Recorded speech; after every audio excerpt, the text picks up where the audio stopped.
The day she arrived, the sky over the Peace River country was the color of old tin, flat and without mercy. The man at the livery hadn't said more than 4 words to her, and the road north had taken 3 hours by wagon over ground that hadn't decided yet whether it was frozen or mud. She had the address on a folded paper in her coat pocket. She didn't take it out again. She had memorized it before Dawson City, before the train, before the grief that had sent her moving in the first place.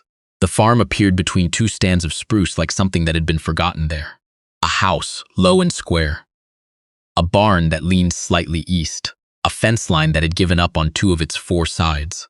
Smoke from the chimney, at least. Something alive inside. She stepped down from the wagon before it fully stopped. The man who came to the door was not what she had expected. She wasn't sure what she had expected.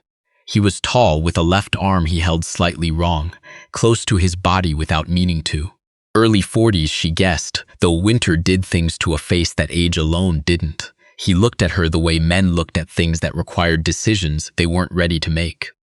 "You're the one Myrtle sent word about," he said. She said she was. He stepped back from the doorway. She took that as an invitation.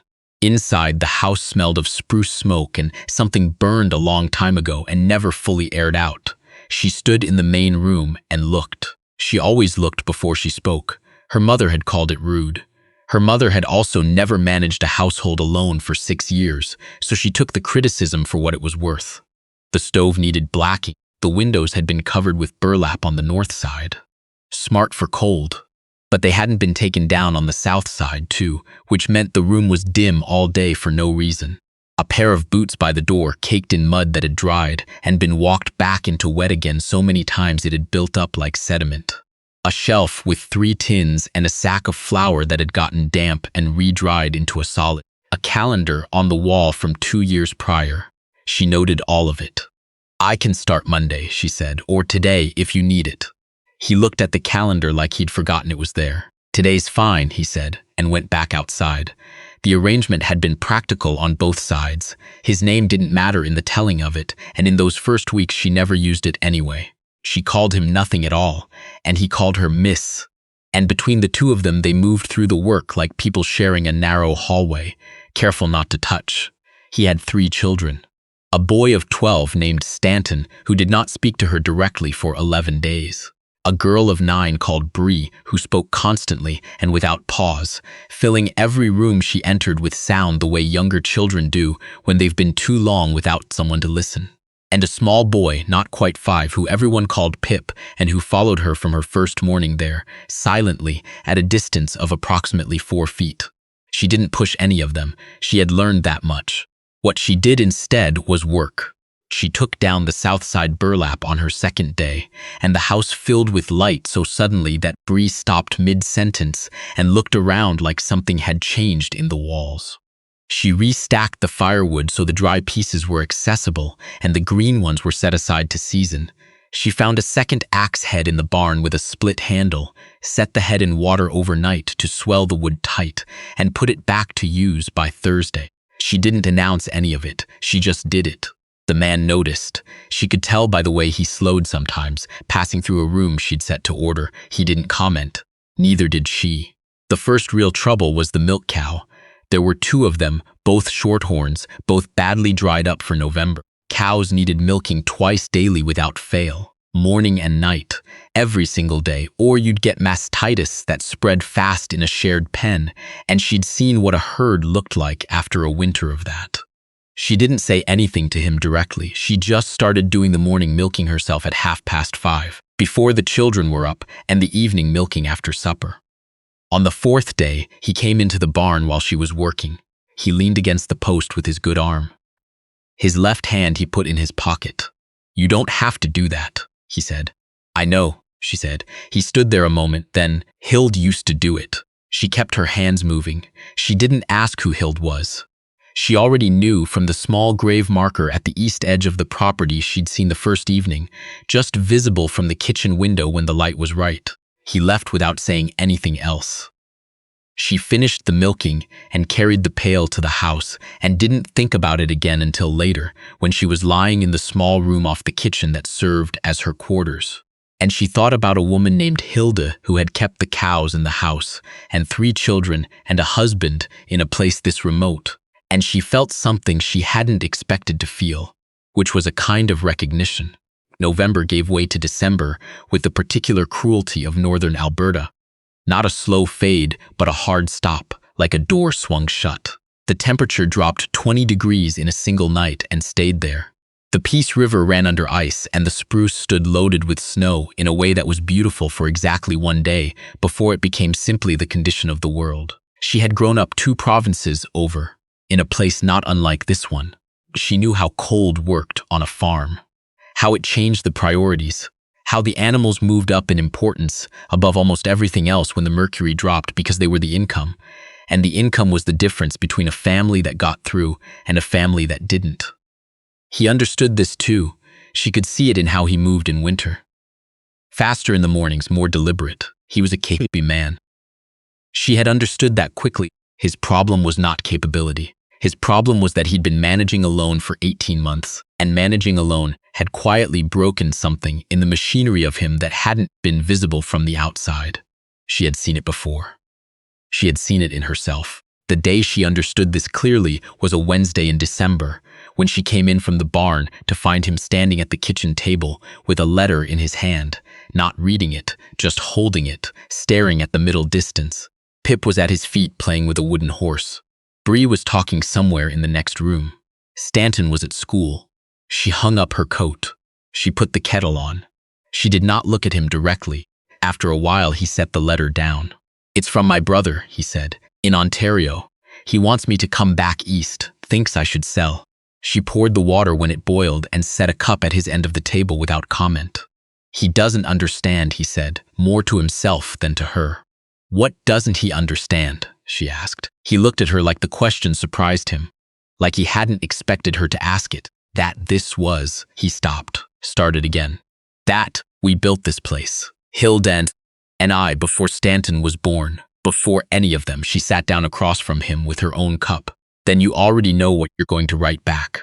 He looked at the letter. Then he looked at her. Something shifted in his face.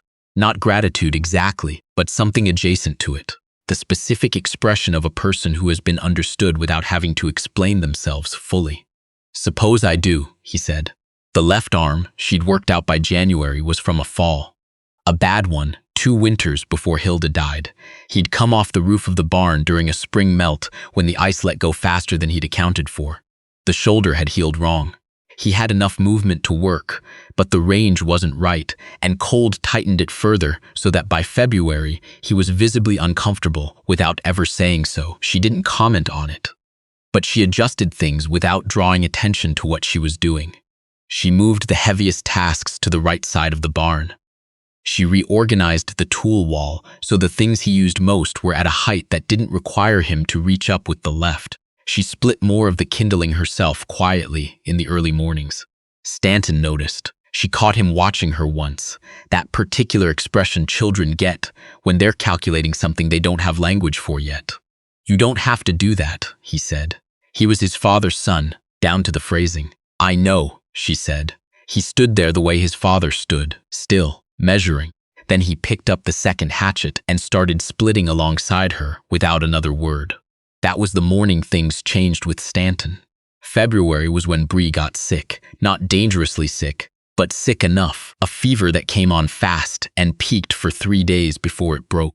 She stayed at the girl's bedside through most of the first night, changing the cloth on her forehead, keeping the room warm, making the thin broth that Bree refused at first, and then took in small spoonfuls when the fever crested. He sat in the doorway partway through the second night. She heard him there before she saw him. "Is she?" He started. "She'll be all right," she said. "Fever's not climbing anymore." "That's good." He came in then and sat in the chair on the far side of the bed. They stayed like that for a while, on opposite sides of his daughter, the lamp between them turned low. "You should sleep," she told him. "So should you," he said. Neither of them moved. At some point in the hour before dawn, Bree said something in her sleep. A word, not a full sentence, and he reached across and put his hand briefly on her forehead, the way parents do, his left hand. She noticed what it cost him. He didn't flinch, but it was there in the small pause before he let his arm back down. She looked away. By morning, the fever had broken. Bree slept properly for the first time in 3 days and woke up asking for porridge, which was a good sign by any measure. He was already outside when she came down to the kitchen. She could see him through the window, standing at the fence line, not doing anything in particular. Just standing. The sky was pink and the snow was orange underneath it, and he was a dark shape in the middle of all that color. And she had the peculiar thought that he hadn't let himself stop like that in a very long time. She made the porridge. She didn't call him in until it was ready. March came in dirty, the way it always did that far north. Not a clean thaw, but a grudging one. Snow turned gray and heavy before it went. The mud started under it, invisible until the first day you stepped wrong and went into the ankle. There were decisions to make in March. About the calves, she'd identified 2 of the cows as close to term, which complicated the milking schedule and meant someone needed to check on them through the night. About the kitchen garden, which was going to need turning as soon as the ground was workable. About the fence line to the north, which had 3 posts that hadn't survived the winter and would need replacing before the cattle could go out to graze. She laid it out for him one evening after the children were in bed, not as a list of problems, as a plan. He read through what she'd written. He was quiet for a while. "You've got it figured to start the garden the 2nd week of May," he said. "That's early for here." "I know," she said, "but the south side of the house has good exposure. The soil there's warmer by 10 days over the open field." I checked. He looked at her.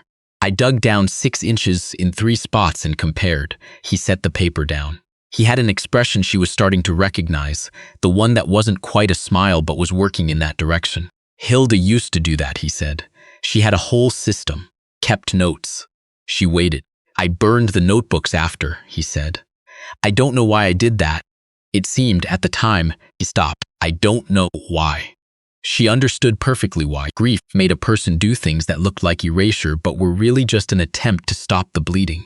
She knew that from experience. She had done her own version of it. "You remember the system," she said. He looked up. "You remember what she told you about it, even if the notebooks are gone." He was quiet for a long moment. "Some of it," he said. "Then tell me," she said. "We'll write it down again." He looked at her the way he had looked at the door the first day she arrived, like something that required a decision he wasn't sure he was ready to make. But this time there was something else in it too, something that had not been there in the beginning. He pulled his chair to the table. They stayed there for 2 hours. He talked, she wrote. Spring came finally the way it came in that country, not gradually but all at once, as though the land had simply decided. The willows went yellow overnight. The ice on the river groaned for 3 days and then let go. The ground turned soft and then workable, and then almost overnight the grass came up green, a green so sudden and specific to that latitude that she had forgotten, in the years she'd been away from it, how it looked. The cattle went out, the calves were healthy. Both of them, which wasn't guaranteed, and which mattered more than she said to anyone. She started the kitchen garden on the 10th of May, exactly when she'd planned. Pip came out and sat on the fence post to watch her work. He had, over the winter, graduated from 4 feet of distance to approximately 2, which was as close as he seemed to intend to get, though he would sometimes come alongside her when they were doing something with the animals, close enough that their shoulders nearly touched. "What's that one?" he asked, pointing at the seed packet. "Turnip," she said. He thought about this. "We like turnip?" "You like it mashed with butter and a little pepper," she said. "You just don't know that yet." He considered this seriously. Then, "How do you know?" "Because everyone does," she said. This appeared to satisfy him completely. It was Stanton who asked her in June while they were mending the north fence line together. He'd grown 2 inches over the winter and was now useful with a fence stretcher in a way that meant she didn't have to do it alone, which she appreciated. "Are you going to stay?" he said. He said it to the fence post, not to her. She drove the staple before she answered. "That's not entirely my decision." "I know," he said. "But are you thinking of it?" She looked at him. He looked at the fence. He was trying very hard to be casual about something that was not casual at all to him, and she found this unexpectedly moving. "I'm thinking of it," she said. He nodded. They kept working. He didn't bring it up again. But that evening after supper, when she was washing up and he came in to put the lamp oil away, A job he had taken on himself somewhere in March without being asked. She noticed he was quieter than usual. Not upset quiet, the other kind. She didn't have a word for what had grown between her and the man over the months. She wasn't sure a single word covered it accurately. What she could say was that she had come to understand him in the particular way you understand a place after you've lived through all 4 of its seasons. You don't love a place because it's easy. You love it because you know where the ground softens in spring and where it holds, because you know which stands of spruce break the north wind and which don't, because the difficulties are no longer surprises. He was like that, and she thought, she did not say this, but she thought it, that she might be the same to him. In July, he fixed the east fence properly, the full run of it, posts set deep and true. He hadn't mentioned he was going to do it. She had come around the corner of the barn one evening and found him 3/4 done, working slowly with the left arm, but steadily, taking his time. He'd rigged the stretcher so he could operate it without needing full shoulder extension. She'd figured it out herself once, months ago, and she had almost said something then, but hadn't because it wasn't the right moment. She looked at the fence. She looked at how he'd rigged it. He caught her looking. "Stanton showed me," he said, "how you rigged it in March." She looked at her son. Stanton was 17 feet away and entirely too interested in something on the ground near his boot. "It's a good rig," she said. "It is," he said. August was the clearest month. The Peace River ran low and green, and you could hear it from the house when the wind was right. The hay was in. The root cellar was better stocked than it had been in years. She knew because Stanton had found the tally book from 4 years back and they'd compared. Better by a third, maybe more. She sat on the porch step one evening in the long summer light, the kind of light that lasted until 10 o'clock and made the whole country look like something painted. Pip was asleep. Bree was reading inside. Stanton had gone to the Greer farm down the road, the neighbor's eldest boy having acquired a rifle he wanted to show off. He came and sat beside her on the step, close enough that their shoulders nearly touched. She noticed. They sat for a while without talking. The river made its sound. The light went gold and then pink. "My brother wrote again," he said. "I know," she said. "I saw the letter. I didn't answer it yet. I know that too." He was quiet. "What would you have me say?" She looked at the light on the spruce line. "I'd have you say what's true." "And what's true," he said, "is that I'm not leaving." She waited, "And that I'd like you to stay." He said it, "And that I'd like you to things." Plain and without ornament, looking at the middle distance. Not as an arrangement.